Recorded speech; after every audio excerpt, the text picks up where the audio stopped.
예수님께서는 이 땅에 2000여 년 전 이 이스라엘 땅에 오셔서 주님의 말씀 복음을 전하시면서 이 8가지 복에 대해서 이 말씀하셨습니다. 그것은 주님이 사랑하는 자들, 주님의 은혜를 구하는 자들에게만 허락된 복일 것입니다. 근데 그 복의 내용들을 가만히 보면요, 그냥 주는 게 아니라 조건이 있다라는 거예요. 어떤 조건이에요? 어떤 우리 삶의 존재가 된다는 거예요. 심령이 가난한 자, 애통하는 자, 온유하는 자, 의에 줄이고 목마른 자, 긍휼히 여기는 자, 마음이 청결한 자, 화평하게 하는 자, 의를 위하여 박해를 받는 자라는, 우리가 어떤 삶의 모습으로 살아야 되느냐를 말씀 좀 먼저 하신다는 거예요. 그래야만 그 다음에 하나님이 우리에게 허락하시는 그 특별한 복을 경험하게 된다고 말씀하고 있는 것입니다. 근데 이 내용들을 가만히 보면은요, 어쩌면 그 당시에도 주님이 말씀하신 이 8가지의 모습으로 사는 것은 그 시대에 쉽지 않은 일이었을지도 모르겠습니다. 지금도 그렇지만 그 당시도 인간들이 심령이 가난하고 애통하고 온유하며 긍휼히 여기고 의에 줄이며 마음이 청결하고 화평하게 하며 의를 위하여 핍박을 받는 자의 삶을 사는 일은 쉬운 일이 아닐 것입니다. 그때나 지금이나 세상은 달라진 것 같지만 인간의 마음과 삶의 모습은 별로 달라지지 않았던 것입니다. 그렇기 때문에 어쩌면 이 8가지 복을 말씀하시면서 이 8가지 삶의 태도를 말씀하신 이유는, 나는 그런 이들을 사랑하며 나는 그런 이들에게 복을 주기를 원하며 나는 이 땅이 그런 이들로 가득한 세상이 되기를 원한다는 하나님의 마음이 담겨져 있다고 생각합니다. 오늘 그 5번째로 긍휼히 여기는 자. 이 긍휼이라는 단어가 요즘 흔히 쓰이는 단어는 아니죠. 이 말이 헬라어로는 엘레몬이라는 단어를 쓰는데, 이 말은 자비롭다 혹은 인정이 많다. 또 하나 재미있는 뜻은 하나님 덕택이다라는 뜻도 있다는 거예요. 그러니까 이 긍휼의 말의 그 근원 속에 뭐가 있는 거예요? 따뜻함, 선함, 그리고 하나님으로부터 오는 어떤 것이라는 뜻을 가지고 있습니다. 그런 의미에서 그리스도인은 하나님의 긍휼을 경험하는 자일 것입니다. 우리에게 복되다는 건 뭘 말하는 거예요? 하나님의 자비를 경험하는 것이며 하나님의 사랑을 경험하는 것이며 하나님의 은혜를 경험하는 것이라고 말할 수 있는 것입니다. 그러면서 복된 인생이란 하나님의 긍휼히 여김을 받은 인생이 되는 것입니다. 그래서 주님 뭐라고 말씀하셨어요? 긍휼히 여기는 자는 복이 있나니 긍휼히 여김을 받을 것이다. 그리고 주님께서 주시는 그 긍휼히 여기는 복을 누리려면 우리에게 먼저 필요한 것은 무엇이라고 말씀하고 있어요? 긍휼히 여기라라고 말씀하고 있다는 것입니다. 그리고 이 긍휼히 여기는 대상은 하나님이 아니라 바로 세상과 타인에게 우리가 그 마음을 가지고 살아야 된다는 것입니다. 특별히 우리 시대를 보면요, 사람들은 인색해집니다. 무관심해집니다. 이기적입니다. 자기 입속만 생각합니다. 인색한 사람은 긍휼의 마음을 잃어버리게 돼 있어요. 무관심한 사람들은 긍휼이 무엇인지를 까먹게 되어 있습니다. 이기적인 사람들은 긍휼에 대한 어떠한 마음도 갖지 않습니다. 자기 입속만 생각하는 사람은 결코 긍휼할 수가 없습니다. 우리는 인색하고 무관심하고 이기적이고 자기 입속만 추구하는 시대 한가운데서 주님이 뭐라고 말씀하신다는 거예요? 너희들이 나를 통해서 긍휼의 복을 누리기를 원한다면 너희가 먼저 그들을 통해 향해 긍휼한 자가 되어야 한다라고 말씀하고 있다는 것입니다. 우리가 사는 이 시대 가운데서 하나님의 그 긍휼하심의 복이 더욱더 우리에게 필요하다면 주님은 주께서 우리에게 그 긍휼의 복을 누리기 위해서 너희가 먼저 긍휼히 여기는 자가 되라고 말씀하셨는데, 그렇다면 이 긍휼이 아니라 인색의 시대, 세상 사람들의 마음에서 긍휼을 잃어가는 이 인색의 시대에 긍휼히 여기는 자가 되라고 말씀하신 이유는 무엇일까요? 전 그것을 통해서 여러분들이 긍휼히 여기는 자가 무엇인지를 바로 깨닫고 긍휼히 여기는 자가 될 뿐만 아니라 긍휼히 여김을 받는 인생이 될 수 있기를 주의 이름으로 간절히 축원합니다. 먼저 우리가 알 수 있는 것은 긍휼은 세상을 선하게 바꾸는 동력이라는 거예요. 절대 해볼까요? 긍휼은 세상을 선하게 바꾸는 동력이다. 여기 긍휼히 여기는 자는 이란 말은 결국 무슨 말일까요? 긍휼의 마음을 가지고 사는 자라는 거예요. 우리 마음속에 긍휼의 마음이 있다는 것입니다. 그리고 이 긍휼의 마음은 크게 3가지로 분류할 수 있어요. 우선 지적으로, 관심을 가지고 사는 것입니다. 내가 아니라 사람들에게, 내가 아니라 내 인생이 아니라 세상을 향해 관심을 갖는 게 바로 긍휼의 시작이라는 거예요. 어떤 사람들은요, 자기 생각밖에 없어요. 세상에 대해서는 무관심합니다. 얘기를 해보면요, 자기 말만 하는 사람이 있어요. 그런 사람 있잖아요. 만나보면 계속 자기 말만 하는 사람이 있잖아요. 나에 대해서는 한 번도 관심도 없는 거예요. 오랜만에 만났으면 뭐 하고 사냐, 어떻게 사냐, 너 어땠냐, 이런 관심을 가질 것 같은데 보자마자 자기 인생에 대해서만 한 보따리 다 내려놓고는 막상 내가 요즘 이런데 말하면 그래 나 바빠서 미안 가버리는 사람들이 있단 말이에요. 그런 사람들 어떤 사람이에요?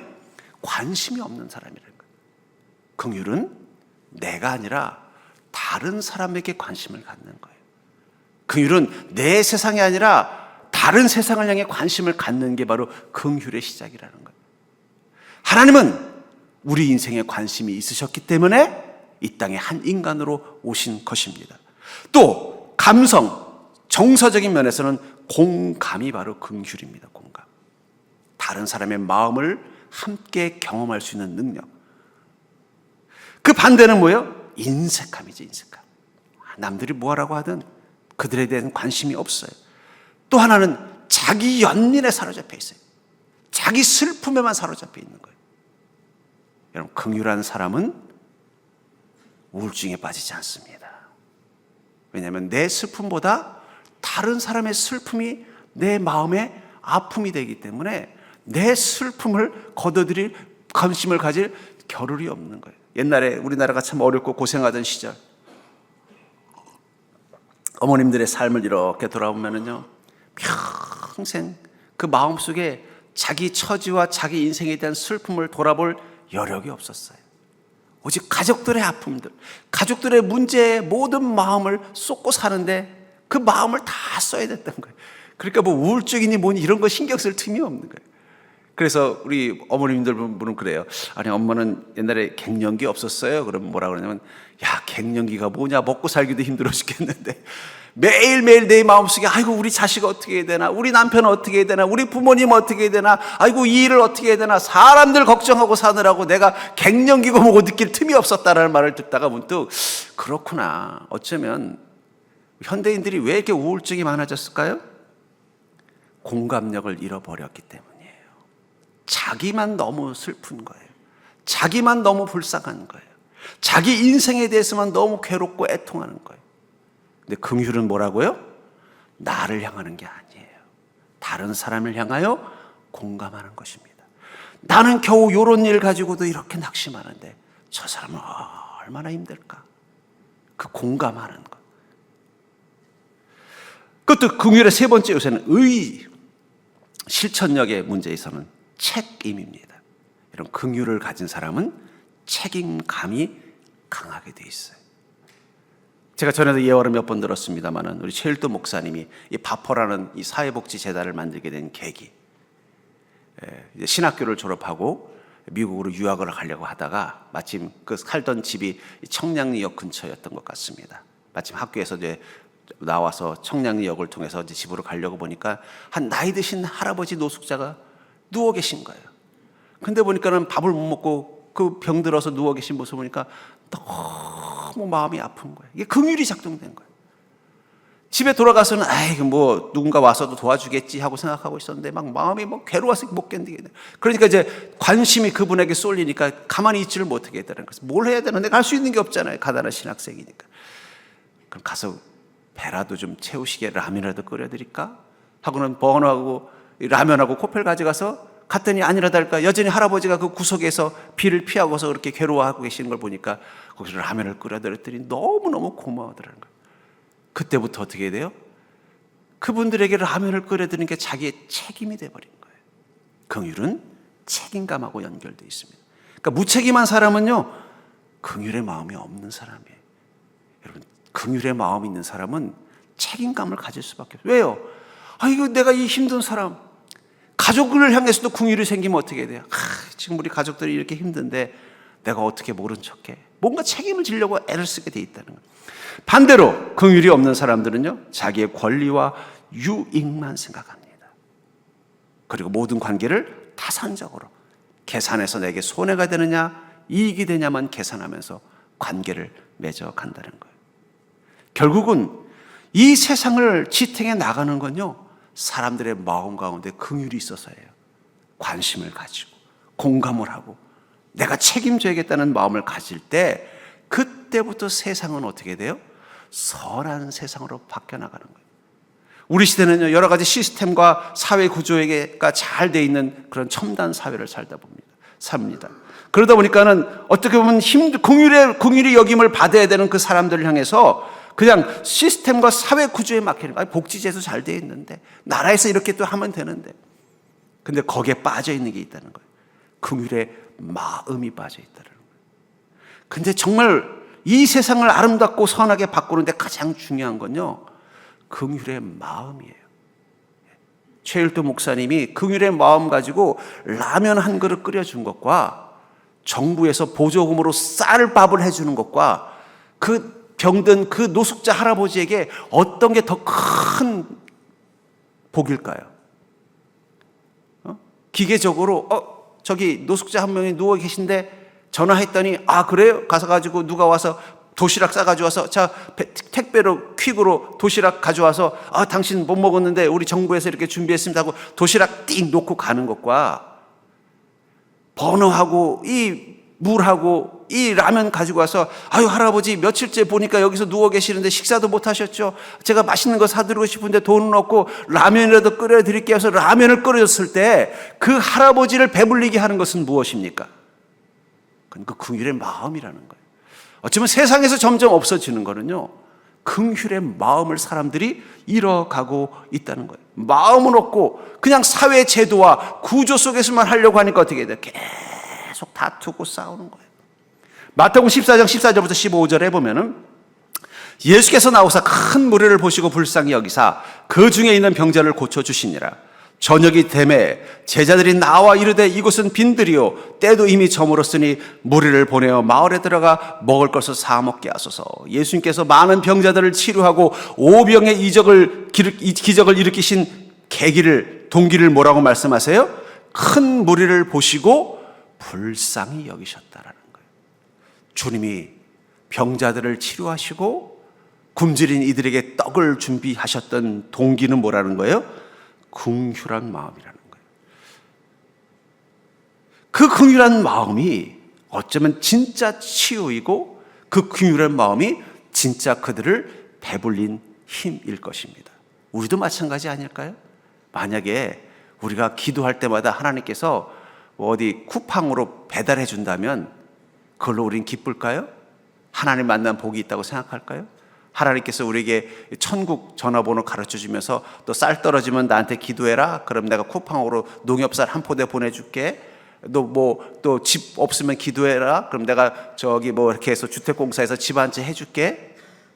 이게 우리를 행복하게 하는 게 아니라 내가 기도할 때마다 하나님이 나를 긍휼히 여기셔서 나에게 관심을 가져주시고 나의 아픔에 공감해 주시고 나를 위해서 무엇인가 은혜를 베풀어 주신 것을 경험하기 때문에 우리는 주님을 만난 것이 행복하고 기쁜 것입니다.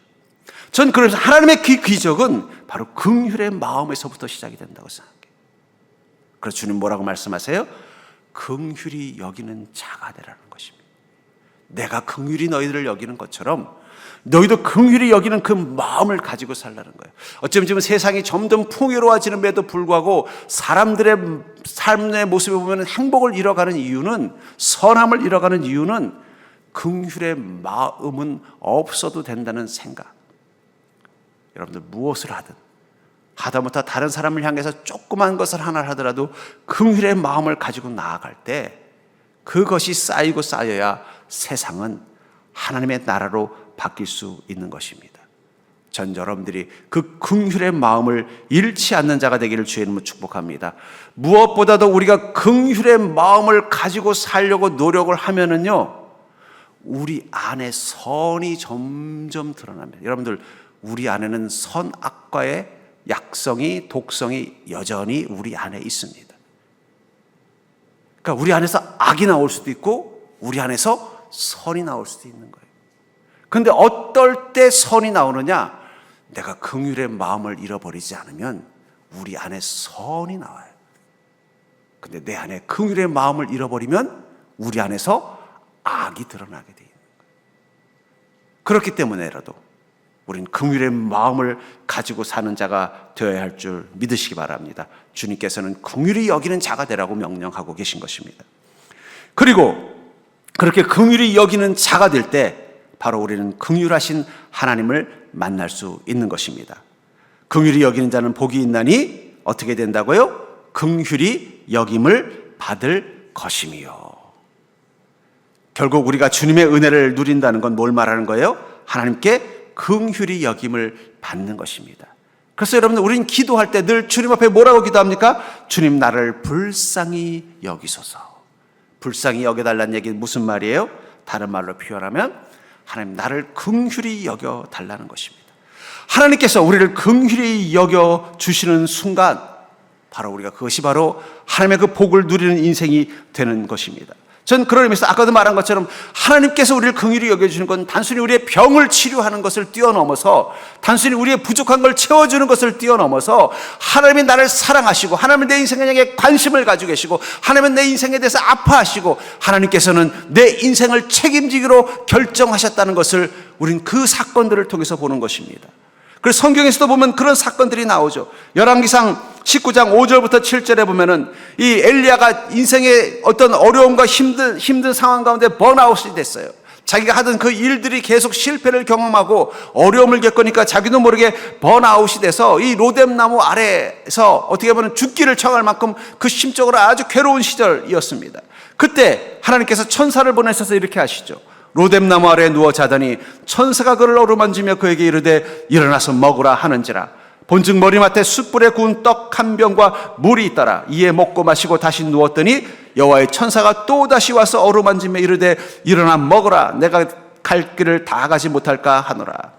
이 엘리야를, 이 지치고 힘든 엘리야를 이렇게 세운 것은 구운 떡과 한 병의 물이 아닙니다. 하나님이 그를 어루만져 주셨다는 거예요. 야, 힘들지? 그래, 얼마나 힘드니? 네가 얼마나 힘들었으면 이 광야로 숨어들어서 이 로뎀나무 아래서 죽기를 청하겠니? 내가 네 마음 알아. 얼마나 힘들어. 알고 있어. 그리고는요, 힘내야지. 떡과 물을 주면서 친히 하늘에서 그 것을 가지고 와서 마치 친정엄마가 서울에서 고생하는 자녀들 먹이려고 바리바리 음식 싸가지고 올라오는 것처럼 너 많이 힘들죠. 어루만져 주신다는 거예요. 여러분들, 우리가 믿음 가운데서 하나님의 그 선하심을 지키면서 우리 인생을 살아가는 거 쉬운 일 아닐 것입니다. 인색하게 사는 게 더 쉬워요. 무관심하며 사는 게 더 쉬워요. 나만 생각하며 나의 유익만 추구하며 사는 거 쉬워요. 그럼에도 불구하고 우리가 주님이 주시는 그 말씀의 부담을 안고 우리 인생의 그 선함을 지키기 위해서 긍휼함으로 살아가는 거 힘듭니다. 그러나 중요한 건 그 마음 가지고 살아가려고 애를 쓸 때 주님은 우리를 그냥 놔두지 아니하시고 어루만져 주신다는 거예요. 우리를 지친 몸과 마음을 어루만져 주시는 그 긍휼하심, 그것이 있기 때문에 우리는 이 땅에서 나는 복된 자라고 말할 수 있다는 거예요.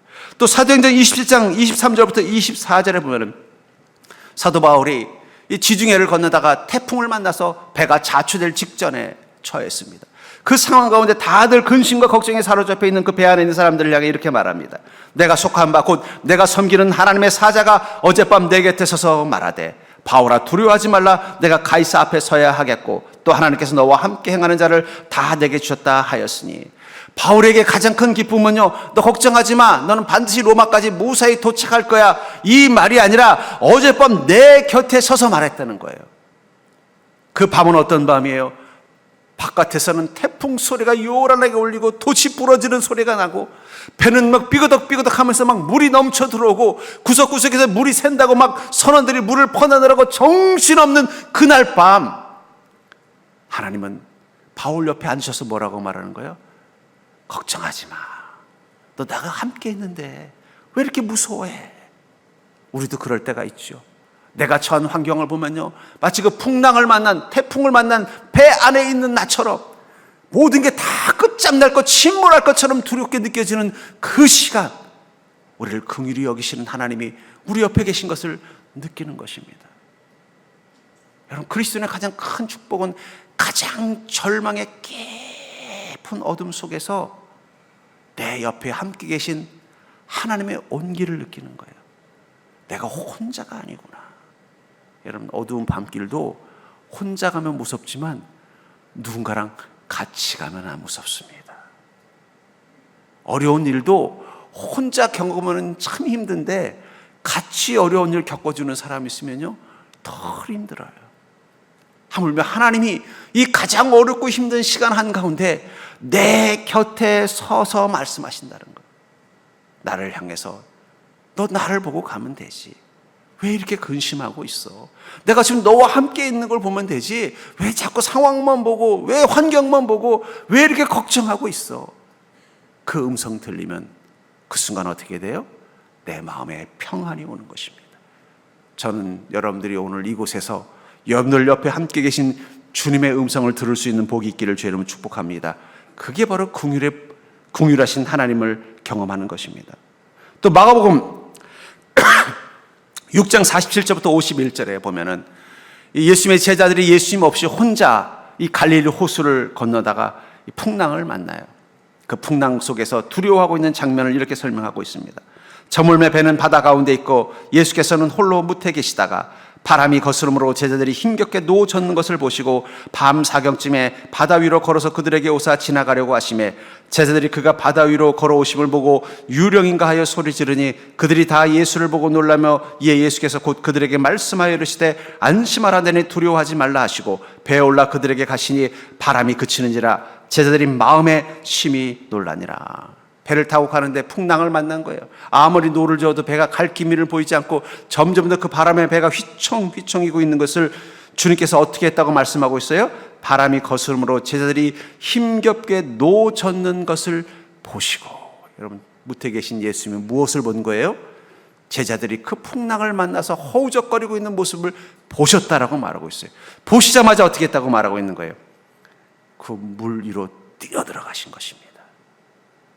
마치 이 해수욕장에서 어린 자녀가 이 물놀이를 하다가 물을 먹는 것을 보는 순간 옆에서 보던 아버지가 정신없이 그 물속으로 뛰어드는 것처럼 예수님이 어떻게 하셨다는 거예요? 제자들이 그 풍랑 앞에서 허우적거리고 있는 걸 보시더니 배를 찾지도 않으셨어요. 그냥 뛰어가신 거예요.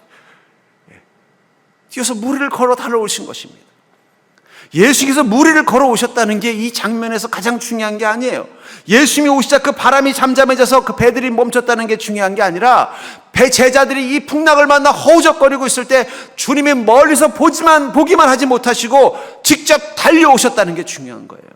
여러분들이 여러분들의 인생 가운데 허우적거릴 때 주님 침묵하지 않으십니다. 긍휼히 여기셔서 여러분들의 삶을 계속 관찰하고 계셔요. 가끔 제가 이 유튜브 짤에 보면 재밌는 게 있어요. 뭐냐면 이 아빠의 사랑 하면서 보면 뭐냐면 아기가 놀고 있고 아빠는 다른 일 하다가도 아기가 쓰러질 것 같으면 본능적으로 손이 가서 탁 잡아주는 거예요. 그게 뭘 말하는 거예요? 아빠나 엄마는 다른 것에 일을 가지고 관심을 가져도 제일 큰 관심은 누구한테 있다는 거예요? 그 아기에게 있다는 거예요. 하나님이 그런 분이시라는 것입니다. 하나님은 여러분들 향해 한 번도 그 마음의 눈을 떼신 적이 없습니다. 언제든 여러분들이 그 풍랑에 빠질 것 같으면 건질 준비를 하고 있고 그 늘 은혜의 손을 준비하고 계신다는 거예요. 마치 이 풍랑을 만나 허우적거리는 이 제자들을 향해서 예수님께서 그 무리를 달려오신 것처럼 말입니다. 그러므로 사랑하는 성도님들, 전 여러분들이 그 긍휼히 여기시는 주님의 복을 사모하는 믿음 되기를 주님 축복합니다. 그래서 시편 23편 5절에 보니까 주께서 내 원수의 목전에서 내게 상을 차려주시고 기름을 내 머리에 부으셨으니 내 잔이 넘치나이다. 이 장면도 어떻습니까? 원수라는 건 어떤 존재예요? 나를 너무 억울하고 힘들게 하고 어렵게 하는 사람들 앞에서 하나님이 나를 긍휼히 여겨준다. 거기 넘치는 그 잔은 무엇이 담긴 거예요? 나를 긍휼히 여기시는 하나님의 은혜에 대한 고백이 가득 차 있다고 말하는 것입니다.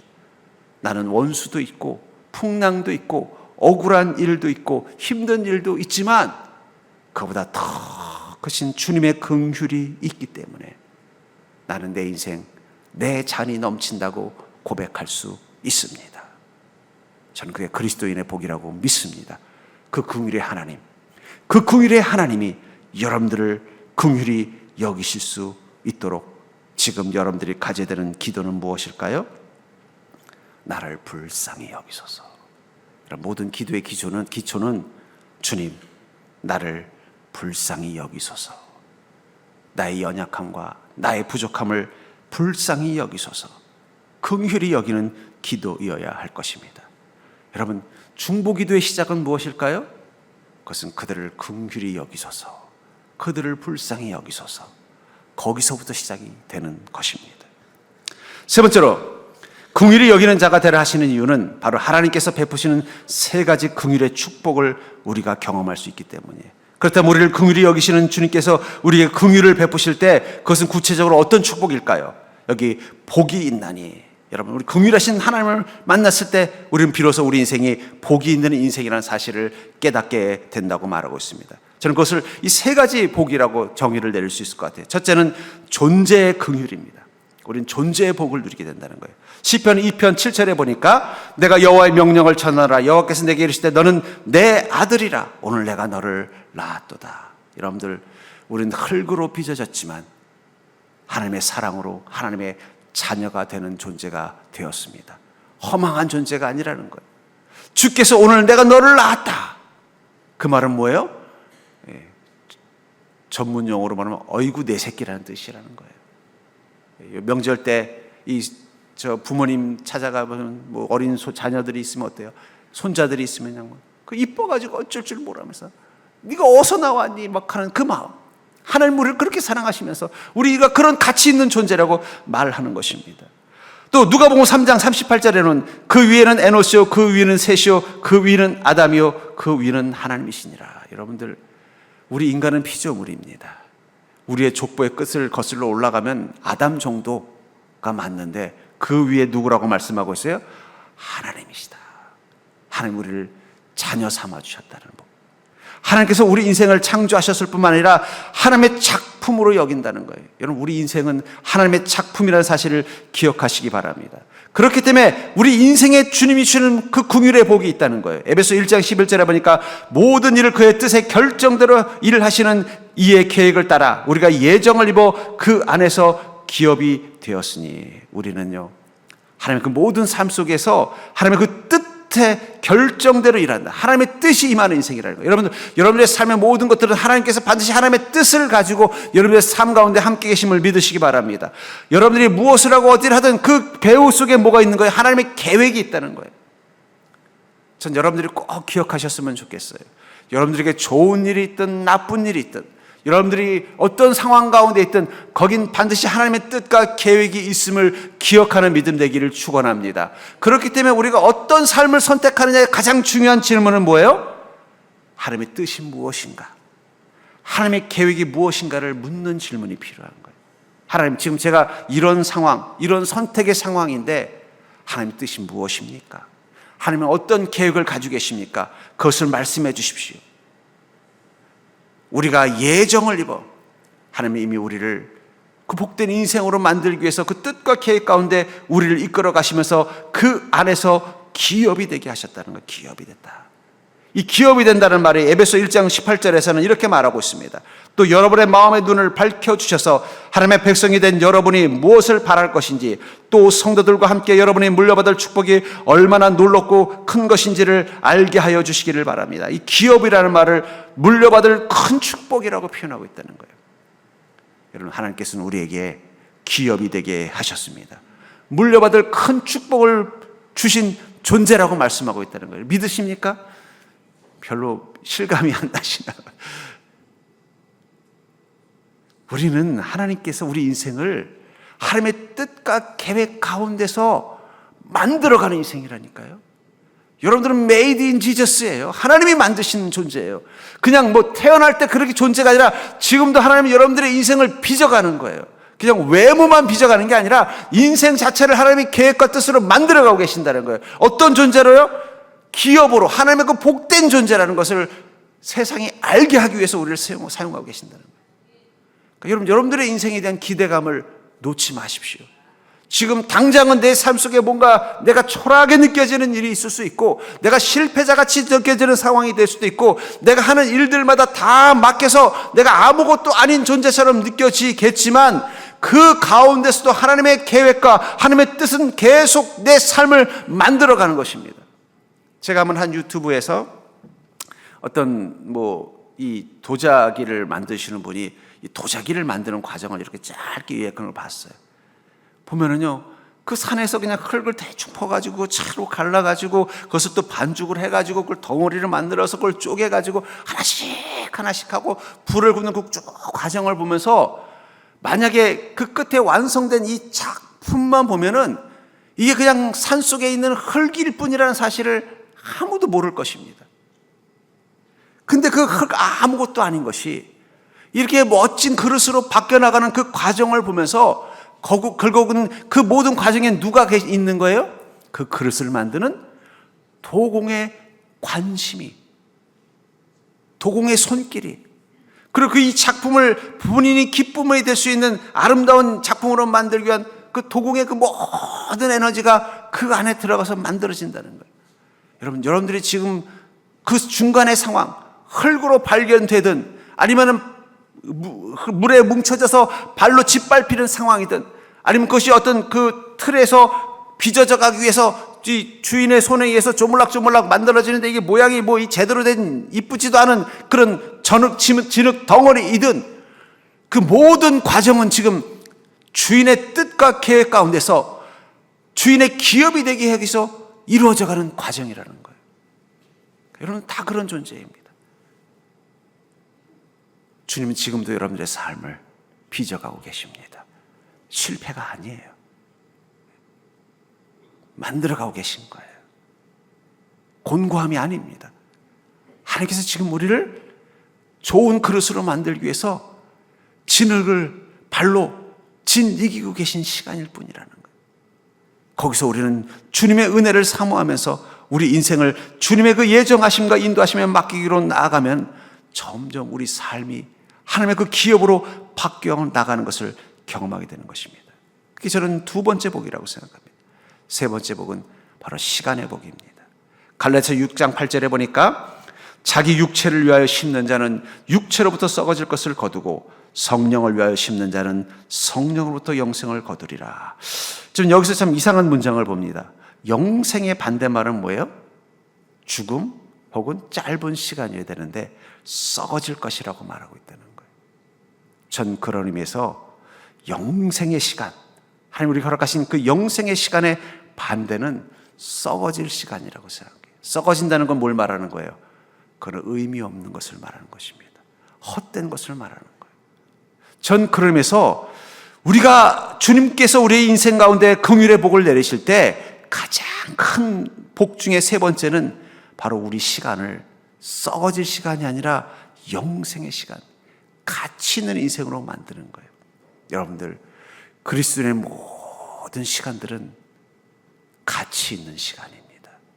고난도 그 긍휼을 통해서 가치 있는 시간으로 만들어 주실 것입니다. 힘든 일들도 그 긍휼을 통해서 가치 있는 시간으로 만들어 주실 것입니다. 내 인생에 억울하고 지치는 일도 그 시간들을 통해서 가치 있는 시간으로 바꿔주는 거예요. 여러분들, 인생에 아무 근심 없고 아무 걱정 없고 아무 문제 없고 아무 부족한 것 없이 평생을 산 사람은 가장 멋진 인생을 살았을까요? 아니요. 저는 이 위인전을 어릴 때부터 참 좋아합니다. 지금도 가끔씩은 사람들에 대해서 특별한 사람이 있으면 늘 그 사람의 족보를 봐요. 그러니까 족보라는 게 누구를 낳고가 아니라 이 사람은 어떤 배경에서 태어났고 어떤 공부를 했고 어떤 환경, 왜 거기에 관심이 있냐면 그 보면은 어떤 특별한 삶을 산 사람 혹은 세상에 선한 영향력을 미친 사람들의 공통점이 뭐냐면 그들에게는 깊은 고통이 있다는 거예요. 그 고통의 시간이 썩어질 시간이 아니라 영생의 시간, 하나님에게 붙잡힌 가치 있는 시간으로 쓴 사람들은 반드시 그 인생 가운데 선한 영향력을 같습니다. 근데 그 고통의 시간을 썩어질 시간으로 보내버린 사람이 있어요. 내가 이런 인생, 내 인생 살아서 후회하고 원망하고 절망하고. 대표적인 게 요셉이잖아요. 요셉은 자기의 그 고통의 시간들, 억울한 시간을 썩어질 시간이 아니라 영생의 시간으로 만들었기 때문에 그의 인생은 위대한 인생이 될 수 있었던 것입니다. 그것을 위해서 성령님께서는 우리와 함께하는 것입니다. 성령으로부터 영생을 거두리라. 성령님께서 왜 우리와 매일매일 같이 계실까요? 그건 성령님은 매니저십니다. 여러분, 연예인들 옆에는 누가 있어요? 매니저가 있어요. 매니저가 스케줄을 다 짜주면 그 스케줄 따라 하루를 살면 어떻게 돼요? 자신이 연예인으로서 최고의 시간을 보내는 거예요. 마찬가지라는 것입니다. 성령님께서 왜 날마다 나와 함께 계시느냐? 우리의 시간을 썩어질 시간이 아니라 영생의 시간, 정말 가치 있는 시간으로 만들어가는 힘이라는 거예요. 그래서 우리는 날마다 어떻습니까? 그 성령님께 우리의 시간을 어떻게 써야 되는지, 우리 인생을 어떻게 사용해야 되는지 여쭙고 그 음성을, 또 그 인도하심을 따라 살아가려고 하는 것입니다. 전 그러면서 우리 그리스도의 시간은 바로 영생의 시작된 시간이라고 생각합니다. 여러분들의 시간은 지금 어떤 삶을 살고 있든, 아이고 나는 지금 특별히 할 일도 없습니다. 아이고 나는 특별히 내 나이 이제 많이 늙어서 별로 내가 할 일도 없고 또 재주도 없습니다. 그 시간도 영생의 시간이라는 거예요. 성령님은 그 안에서 우리의 시간을 가장 가치 있는 시간으로 만들어 주시기 위해서 우리와 함께 계신다는 거예요. 저는 그게 바로 이 긍휼의 복이 주는 세 가지라고 생각합니다. 우리를 하나님께서 가장 가치 있는 존재라고 말씀하시고, 또 우리 인생이 하나님께서 계획하시는 그 기업을 물려받을 복된 인생으로 만들기 위해서 우리의 삶을 인도하시고 이끌고 계시며, 또 우리의 시간이 썩을 헛된 것이 아니라 성령의 인도하심을 통해서 가장 가치 있는 시간으로 만들어가는 거예요. 전 그러면서 믿음이라는 것은 바로 하나님의 긍휼을 가지고 세상을 살아갈 때 우리가 누리게 되는 복이라고 생각합니다.